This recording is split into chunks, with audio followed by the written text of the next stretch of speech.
So, good day mga dre, no? So, yan. Matagal tayong hindi nakapag-vlog dahil medyo na busy tayo sa trabaho. Tapos, sa mga nakasubaybay dito sa vlog ko, yung setup natin, nilipat natin ulit dito sa likod.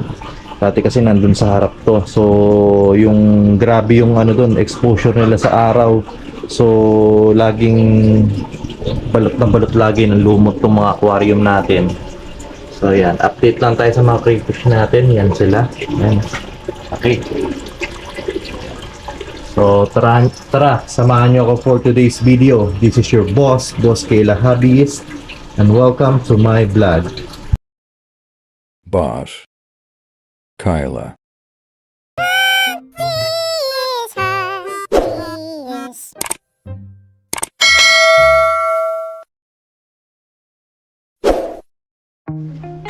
So yun nga mga dre, sa wakas, nagkaroon din tayo ng quails. Yan.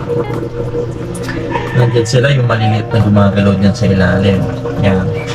So, ang naging journey natin bago tayo nagkaroon ng quailings is umabot din ng almost 3 months simula na nagkaroon tayo ng mga breeder na crayfish. So, yan sila. So, yan yung naging setup natin sa kanila. Naglagay lang tayo ng mga hides na maliliit. Yan, kung nakikita nyo, naglagay tayo ng mga PVC maliliit, tapos yung mga elbow na maliliit din. Yan. So, siguro ang estimated count ko dito nasa ano sila, nasa 50 to 100 pieces lang yung naging crayfish natin. So, dahil nga first time nating makapagpapisa, so marami tayong naging trial and error. So at last naging successful naman yung pag-breed natin. So yan, meron tayong mga quailings yan sa dito. Yan. So pagpasensyahan nyo na yung setup natin ngayon mga dre, medyo magulo kasi nga bagong lipat sila, so nag-aayos pa lang talaga tayo dito. Tapos ang future plan natin is mag-aalaga pa tayo ng ibang isda, no? Para may kasabay yung pag-aalaga natin ng crayfish, no? So yan, tapos ayusin natin to. Tapos meron tayong pwesto dito, maglalagay tayo ng mga tab dyan. Siguro mag-breed tayo ng mga guppies, yan.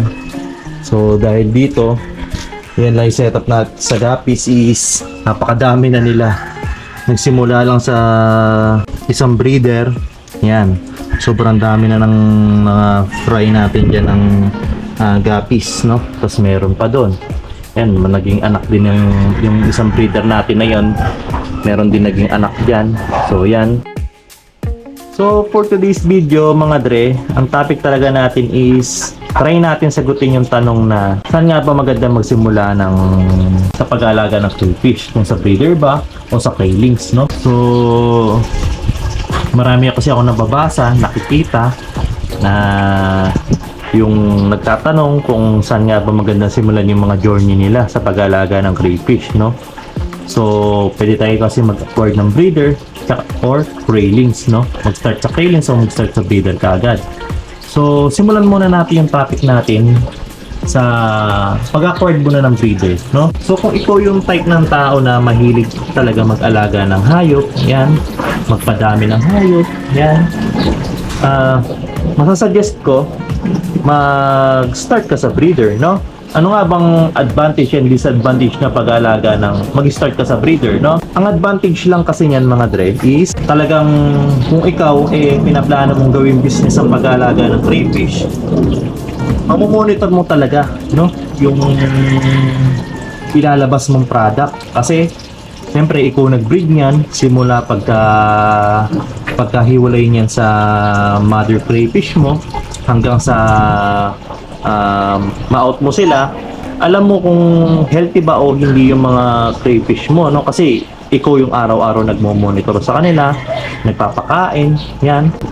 So, ang nakikita ko lang ng disadvantage ng pagsisimula sa crayfish is siyempre, kailangan lang maglaan ka ng budget para dyan. Kasi, sa panahon ngayon, hindi rin biro yung presyo din ng crayfish. Siyempre, kung ikaw yung nasa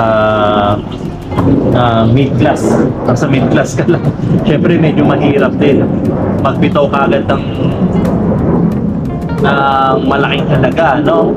Tapos, syempre masasuggest ko, small scale nga lang lagi. Simula ka muna sa tryo, ganyan. Yung next naman na natin i-tackle is yung sa railings naman, no? Yan. Maganda nga ba magsimula sa railings? Depende. No? Yung advantage ng pag-alaga, mag-start ka sa pag-alaga ng railings is, unang-una, hindi ganon kamahal ang railings, no? Yun nga, kung magsisimula ka ng small scale, yan, hindi masyadong masakit sa bulsa kung magsisimula ka sa railings, no?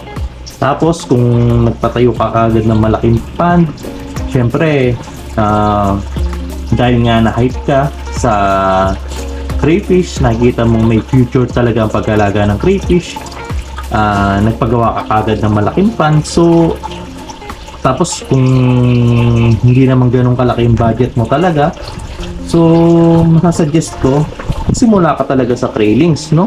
Kasi yun nga, hindi sila ganong pricey kagaya ng mga breeder, no? Kasi kung magsisimula ka kaagad sa breeder, tapos may malaking pan ka, gusto mo, marami ka kaagad nakikitang crayfish dyan, medyo masakit nga lang, kailangan naka-ready yung bulsa mo, no? So yung advantage ng crayfish, ay ng railings. So, ang disadvantage naman is medyo matagal lang, no? Kung gusto mong magkaroon kagad ng railings ulit, so yan, medyo matagal lang yung process na hintayin mo. Kasi, bago mo sila mapaitlog, usually umaabot sila ng 5 to 6 months, yan, na bago sila magkaroon ka ng mga buried female, no? So, yun. So, at the end of the day mga dre, bali, ikaw pa rin naman talaga mamimili kung saan mo gusto. Yun nga, ang una mong i-consider is yung una, may budget ka pa para sa pag-aalaga ng crayfish. Next is, may space ka ba? O may kakayahan ka bang, may space ka ba para alagaan sila? Yan. Tapos, third is, may time ka ba para mag-alaga ng kagaya? Kasi yan, may mga buhay yan, mga dre, no? So, kung sinasabi mo, may mga nagsasabi na kahit iwan mo lang yan, bigyan mo lang, okay na yon. Well, based on my experience, mga dre, hindi siya ganun kadali sa pag-aalaga ng crayfish. Unang-una kasing kinoconsider mo lagi yung tubig mo. Yan.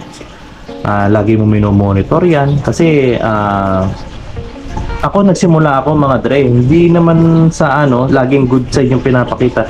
Namatayan din tayo ng mga breeder natin, no, nung nagsisimula tayo mga dre. Kasi nga nung una kasi ganun yung mindset ko. Akala ko madali lang, ganyan. Pero at the end of the day, hindi rin siya ganun kadali kasi may buhay ang inaalagaan mo. So kailangan bigyan mo rin sila ng time. Yan.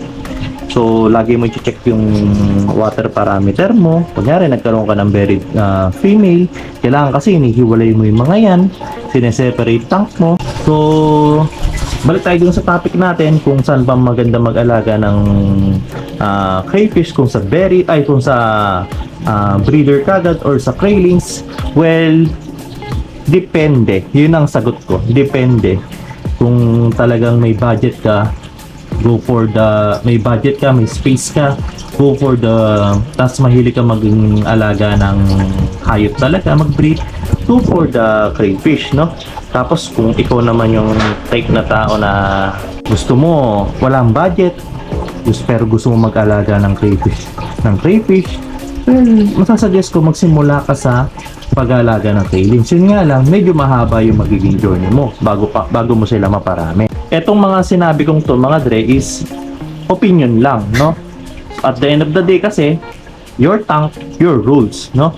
Ikaw pa rin bahala kung saan ka magsisimula. Siyempre, yung nga, kagaya ng mga sinabi ko kanina, yung mga i-consider mo bago ka mag-alaga ng crayfish, no? So yun mga dre, ito yung crayfish natin. So bali samahan nyo ako sa journey sa pagpapalaki sa kanila. So, kung nagustuhan mo yung video na to, don't forget to like, share, and subscribe. Thank you! Let it, let it, let it, let it, let it, let it, bang, bang.